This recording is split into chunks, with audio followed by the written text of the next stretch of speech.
उपस्थित भव्य आत्माओं, बर्बादी में से आबादी का जन्म हो सकता है यदि सयानों के हाथों में सूत्र आ जाए। बर्बादी में से आबादी का जन्म हो सकता है यदि सयानों के हाथों में सूत्र आ जाए।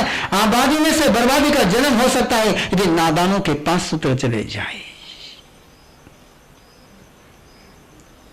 इतना ही जरूरत है। एक सोच जो बर्बाद होने वाला है वो भी किसी की जिंदगी में उजाला लाता हो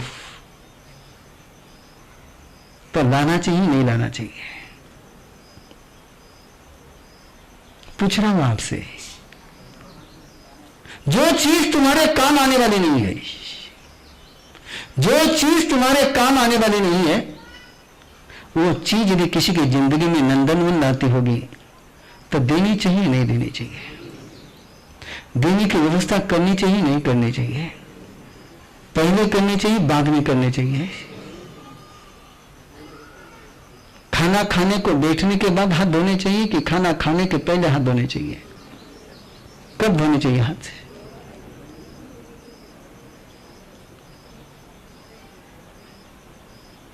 जिसकी चोरी होती है उसका भी धन चला जाता है। जिसकी चोरी होती है उसका भी धन चला जाता है। जिसके घर पर डकैती बढ़ती है उसको भी लूटा जाता है। और जो अपने हाथों से देता है उसका भी धन चला जाता है। लेकिन जिसकी चोरी होती है वो रोता है, जिस पर डकैती पड़ती है उसके सब लोग रोते हैं, और जो देकर के चला जाता है लोग उसके गीत गाते चले जाते हैं। और सबसे बड़ा चोर दुनिया में कोई है, सबसे बड़ा चोर कोई है जिसको कोई रोक नहीं सकता, कोई रोक नहीं सकता, तो वो है मौत। एक ऐसा चोर है जिसे तुम कुछ नहीं बचा सकते हो, कोई नहीं बचा सकता है।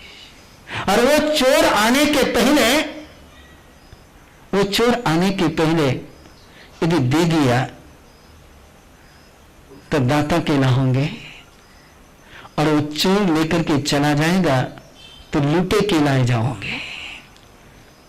लूटे जाना है कि दाता बनना है? लूटे जाना है कि दाता बनना है? बोलो ना। बस छोटा सा, इतना सा निर्णय यदि तुम्हारा हो जाए, इतना सा भी निर्णय बेसिकली तुम्हारा हो जाए कि मुझे बर्बाद नहीं होने देना है, जो चीज मेरे काम नहीं आ सकती यदि मैं और किसी को दूंगा तो जब मुझे चाहिए तब देने वाले बहुत लोग आ जाएंगे। देने से खोता है कि देने से मिलता है? बोलता जा जाओ, जल्दी जल्दी बोलता जा जाओ, केवल 15 मिनट है। देने से खोता है कि देने से मिलता है? फिर ये सोच कहां से दिमाग में आ गया लोगों के, ये सोच कहां से दिमाग में आ गया लोगों के कि नेत्र दान कर देंगे तो अगले जन्म में आंख नहीं मिलेगी? पता नहीं।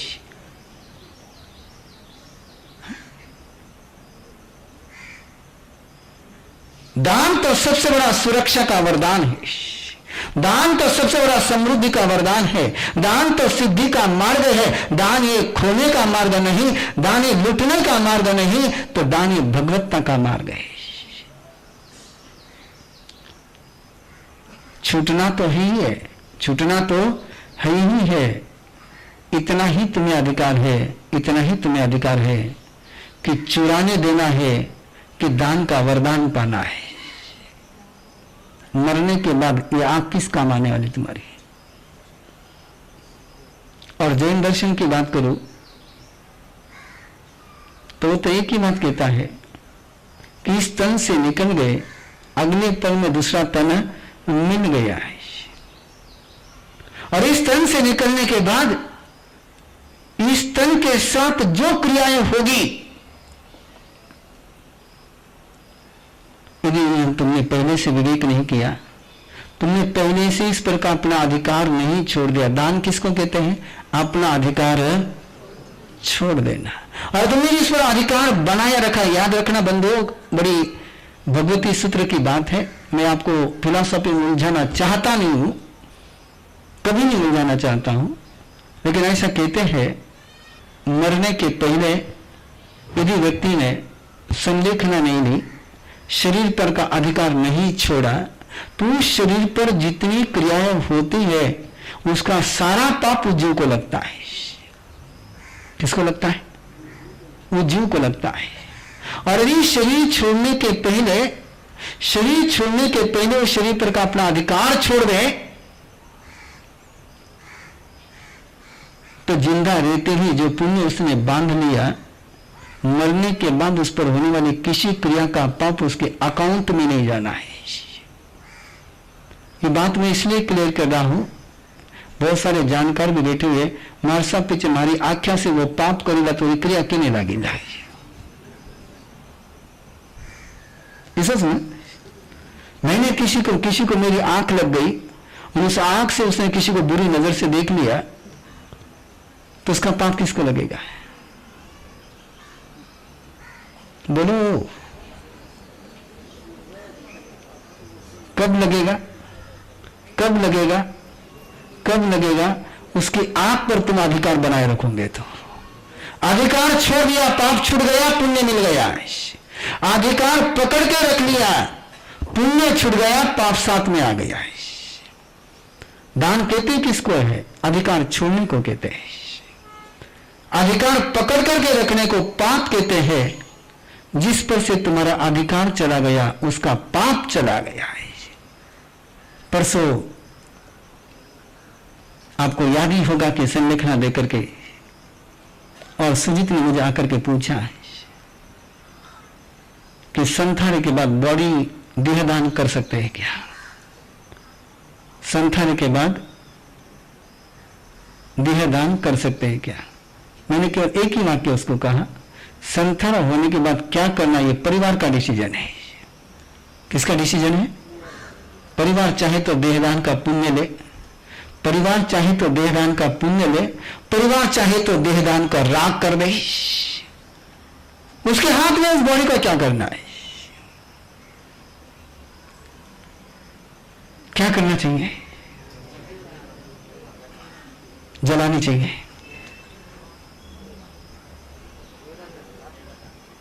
चिलपाड़ हीरा छनी लगी, छनी लगी।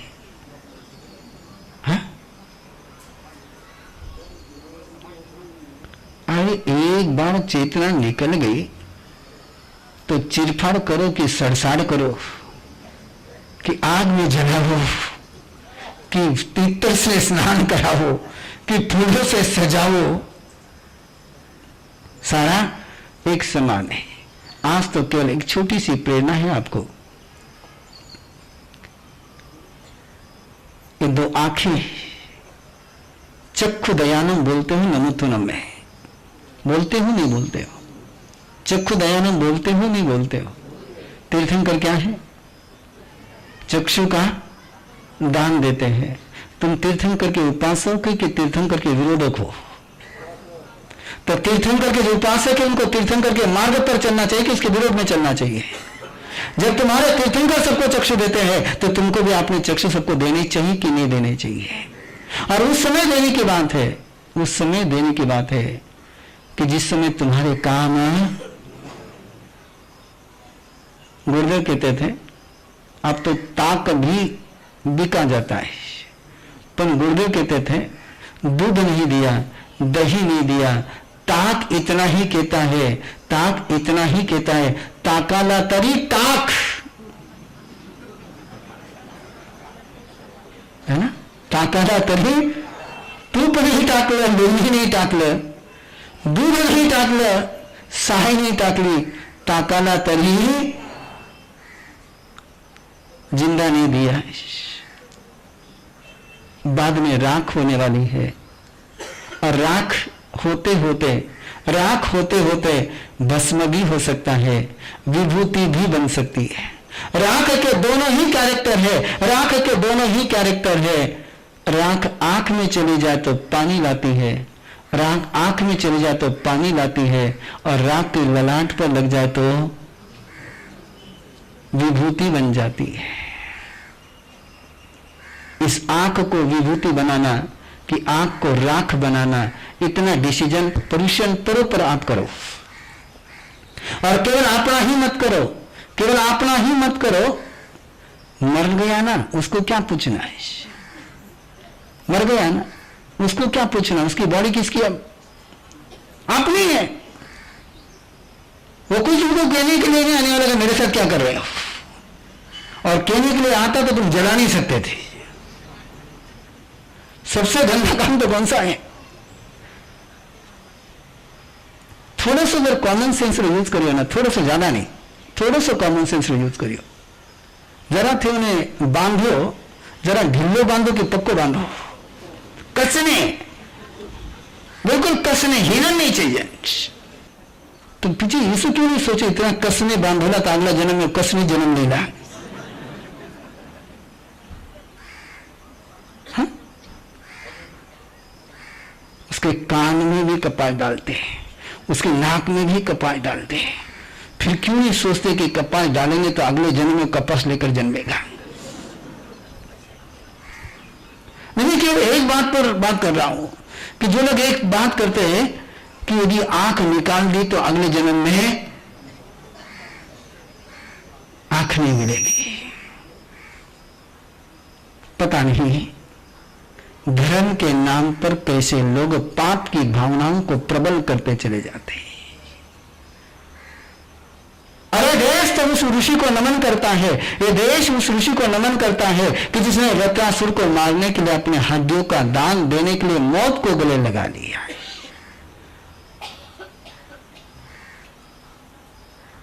और ऐसे समय में इस दुनिया से भी अंधेरा दूर करना हो, इस दुनिया से भी अंधेरा दूर करना हो, और सच में कह दूं तो जैनी नमुथुनों का पाठ करते हैं, चक्षु दयानंद का आचरण कर ले तो देश में एक भी अंधा व्यक्ति ही रह नहीं सकता। केवल जैनी तय कर ले, और जैनी को तय करना ही चाहिए, ये तय करना ही चाहिए उनको। यहां तो संरक्षण की बात है, यहां तो संथाली की बात है, और वहां फिर आंखों का दान करने का भी निर्णय कर लो। आज पर्यूषण पर्व के अवसर पर प्रदीप भाऊ मेरे पास आए थे, उनका हमारा साहब आप नेत्रदान की बात करेंगे? मैंने कहा खुशी खुशी करेंगे, खुशी खुशी करेंगे। और मैं बता दूं आपको, मैं 3 साल पहले डिक्लेयर कर चुका हूं, मैं 3 साल पहले डिक्लेयर कर चुका हूं, जब मेरा आयुष्य पूरा होगा तो मेरा देहदान होगा। मैं डिक्लेयर कर चुका हूं पर मैंने तुम्हारे हाथों में सौंपना ही नहीं है, मैंने सौंपना ही नहीं। मैंने कोई थाने किसी बात तो शिला हो, लेकिन मैं डिक्लेयर कर चुकी हूं। मैं 8 इसलिए नहीं बोल दिया था कि कपड़ा पकड़ो तुम्हारा, हाँ, लेकिन पक्का है। किस लिए बाकी का सारा आरंभ समारंभ मेरे पीछे लगाओ? किस लिए लगाओ? बाकी सारी डिटेल जानकारी मुझे तो केवल अपनी इमोशन जगानी थी, भावना जगानी थी। प्रोफेशन मेरा काम नहीं है, प्रोफेशन की टीम वहां बैठी हुई है, प्रोफेशन की टीम वहां बैठी हुई है, प्रोफेशन का काउंटर बाहर लगा हुआ है। मेरी पर्यूषण पर्व के पावन अवसर पर क्षमा का दान करने का निर्णय लेने के पहले मरणोत्तर नेत्रदान का फॉर्म जरूर भर देना। और वो सोच मैं आपको नहीं दे रहा हूं कि मरने के बाद भी मैं देखता रहूंगा, नहीं नहीं, वो लगाते वो लोग, तुम मरोगे तो भी तुम्हारी आंख जिंदा रहेगी। मैं नहीं कहूंगा उसको, मैं उस भावना से नहीं कहूंगा। मैं तो केवल एक ही भावना से कहूंगा कि जो मैंने दे दिया उस पर मेरा कोई अधिकार, उसके साथ मेरा कोई संबंध नहीं है। No relation, no possession, no connection, no right. इसलिए अगला कोई पाप मुझे लगने का कारण नहीं। मैं अधिकार रखूंगा तो पाप लगेगा, और अधिकार नहीं रखूंगा तो पुण्य लगेगा। गुरुदेव फरमाते थे अधिकार पद प्राप्त करके, अधिकार पद प्राप्त कर करके जिन्होंने लोगों का भला नहीं किया, उनके अधिकार शब्द में से अ निकल जाता है और केवल धिक्कार बसता है।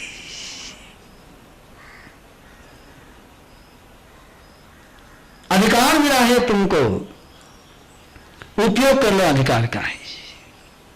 और जो अपने अधिकार का उपयोग नहीं करते हैं उनको धिक्कार की वेदना से गुजरना ही पड़ता है। पर्युषण पर्व का यह अवसर एक ऐसी व्यवस्था निर्माण करने का अवसर, एक ऐसे चक्रवर्ती बनने का सपना कि तुम्हारे और मेरे रहते हुए, तुम्हारे और मेरे रहते हुए एक भी आंख राख न बने, एक भी आंख राख न बने। राख बनाने के लिए तो बहुत है, राख बनाने के लिए तो बहुत है। हम आंख को आंख के रूप में रख करके यदि किसी की जिंदगी में उजाला ला सके तो इससे बढ़कर के इंसानियत का पैगाम और कुछ नहीं हो सकता है।